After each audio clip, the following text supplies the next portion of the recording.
Alhamdulillahi rabbil alamin wassalatu wassalamu ala nabiyina Muhammad wa ala alihi wa sahbihi wa sallama tasliman kathira.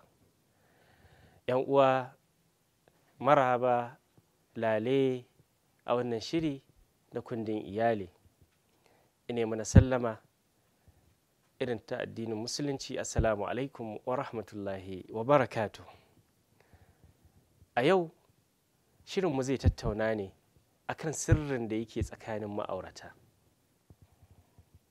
Wannan sirri wanda bai kamata a ce ya fita ba. Mu sani cewa addininmu ya wajabta mana kiyaye sirrin junanmu. Kada mu tona wa junanmu asiri. Wannan tsakaninmu, mu'amalarmu tsakanin musulmi da musulmi, su kiyaye sirrin juna. Manzon Allah sallallahu alaihi wasallam ya faɗa a cikin wani hadisi ingantacce inda yake cewa idan mutum ya ba wa ɗan uwansa labari, yayin da yake ba shi labari sai ya ga yana juyawa bi ma'ana kamar yadda masu fassarar hadisi suka yi bayani, masu sharhi, shine yana dubawa wani bai ji su ba. Manzo Allah sallallahu alaihi wasallam ya ce to wannan maganar da ya gaya maka ta zama amana. To ya kenan abin da ya faru tsakanin ma'aurata a cikin ɗakinsu ko a cikin gidansu, wannan ita ce mafi girmar amana. Tona sirri da bayyana shi cin amana ne. Addininmu bai yadda da shi ba, ba kuma ɗabi'a ba ce mai kyau. A yau za mu tattauna wasu muhimman al'amura waɗanda ba su kaɗai ba ne, amma dai za mu zaƙulo wasu daga ciki waɗanda sirri ne tsakanin ma'aurata. Bai kamata a ce ɗaya daga cikinsu ya daɓa ma kansa wuƙa ba, ya tonawa kansa asiri. Domin yayin da kika ce mijinki kaza, to ke ce kika zubar da mutuncinki. Yayin da ka ce matarka kaza, to kai ne ka zubar da ƙimarka. Abu na farko mai muhimmancin gaske da ya kamata ma'aurata su kiyaye wa junansu wannan sirri shine alaƙa ta aure, kwanciyar aure da take tsakanin ma'aurata. Ba daidai ba ne ka fito fili a majalisi ka faɗa ka ce ga yadda yake faruwa tsakaninka da matarka. Wannan abin kunya, abin takaici. A samu musulma ita ma a cikin ƙawayenta ta shiga maƙota tana siffata mijinta da yadda yake kwanciya da ita. Wannan shine mafi muni. Manzonmu annabi mu Muhammad sallallahu alaihi wasallam ya faɗa cewa mafi sharrin mutane shine wanda idan ya ainihin sadu da matarsa ya fito kuma yana faɗa a bainar jama'a.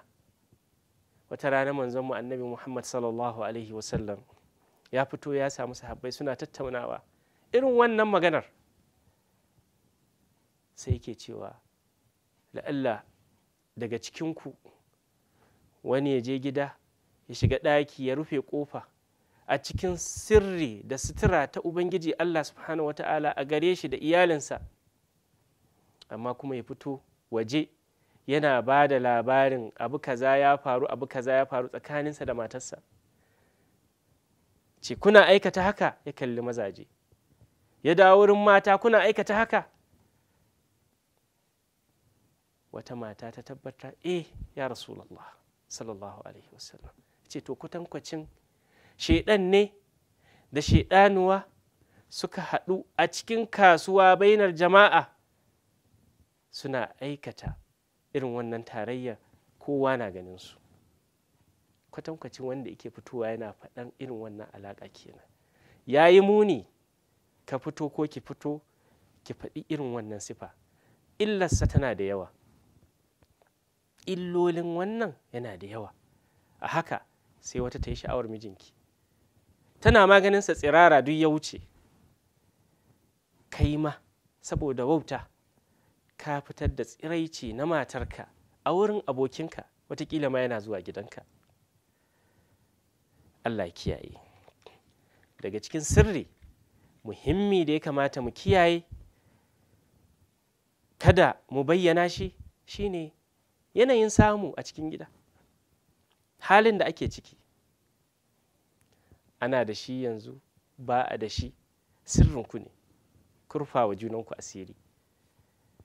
Ba sai kin fito ba, ai yau ba a ci abincin ba, ba a karya ba, kullum abin da kake faɗa ko kike faɗa kenan. In an samu ma ba abu bane za a je ana ta bayyanawa, ai mu yau kaza, ai mu kaza.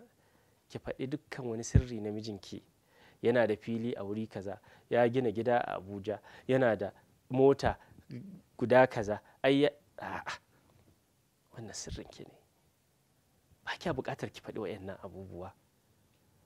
Ba ki san wa za ki gaya wa ba, ba ki san abin da zai iya biyowa baya a kai ba, sirru ne.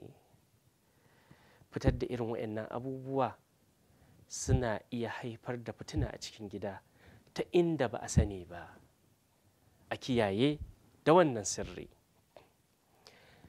Abu na uku da ya kamata ma'aurata su kiyaye sirrinsu ya zamanto tsakaninsu ne, bai fita gida ba, shine alaƙar da take tsakanin wato mai gidan da danginsa, ko kuma ita uwar gidan da nata dangin. Watakila akwai saɓani, akwai wasu abubuwa da suke faruwa wanda bai kamata su fito ba.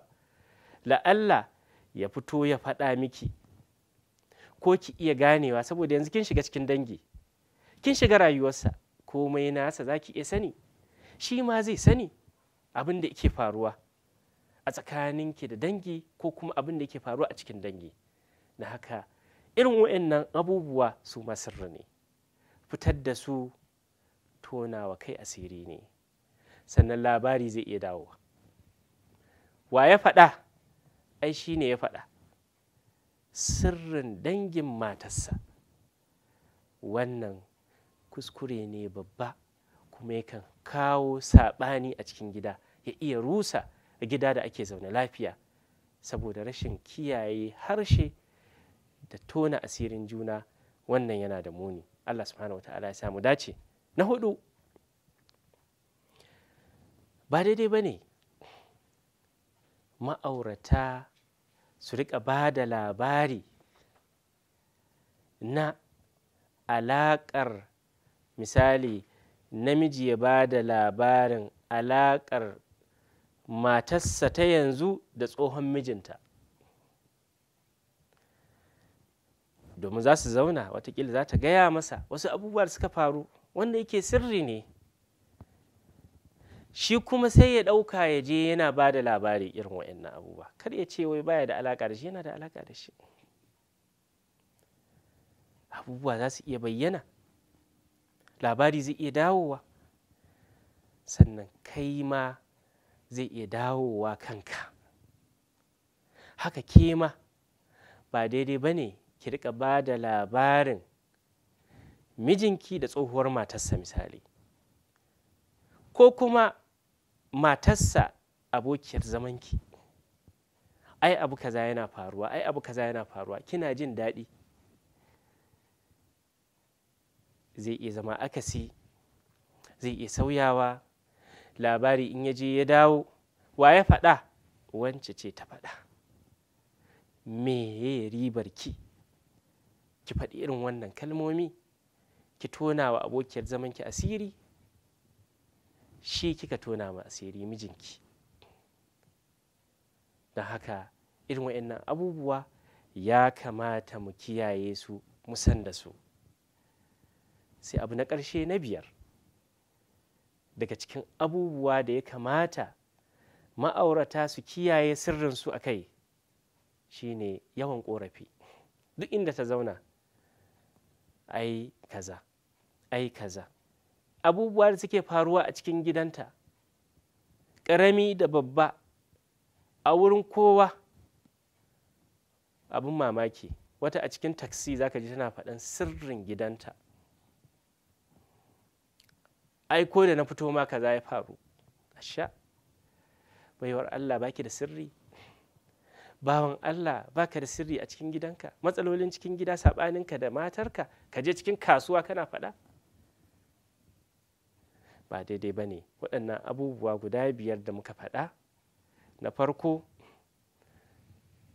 tarayya ta aure, kwanciyar aure tsakanin ma'aurata, ba daidai ba ne ma'aurata su fito suna bayyana irin waɗannan abubuwa. Manzon Allah sallallahu alaihi wasallam ya yi hani, ba ɗabi'a ta musulmi ba ce. Na biyu shine yanayin samu, ko a samu, an samu, mutum kar ya tona wa kansa asiri, ko babu, mutum kar ya tona wa kansa asiri. Ba abu bane da zaka tattauna da wani, wannan tsakaninku ne ma'aurata.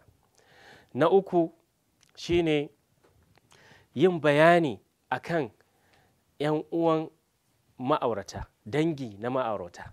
Ya kamata a kiyaye, kada a rika faɗan abubuwa da suke faruwa a dangin. Kana faɗan dangin matarka kaza yana faruwa, ko kuma dangin mijinki abubuwa kaza suna faruwa, ko ya shafe shi, wannan ma ba daidai ba ne. Haka alaƙar take tsakanin ma'aurata waɗanda sun rabu, to bai dace ke yanzu ke ce matarsa don ya gaya miki abin da yake faruwa da matarsa ta yanzu, ko kuma wadda take ta dacen sun rabu, ya zama abin faɗa, ko kai ka riƙa faɗa. Ya kamata ya zama to an kiyaye wannan sirri. Na ƙarshe shine yawan ƙorafi, ƙanana da manya a yi ta faɗa a ko'ina. Wannan ba ɗabi'a ba ce, ba gida ba ne da yake zaune lafiya. Sirrinku, amincinku, mutuncinku, zamanku lafiya. Allah ya mana albarka. Wassalamu alaikum wa rahmatullahi wa barakatuh.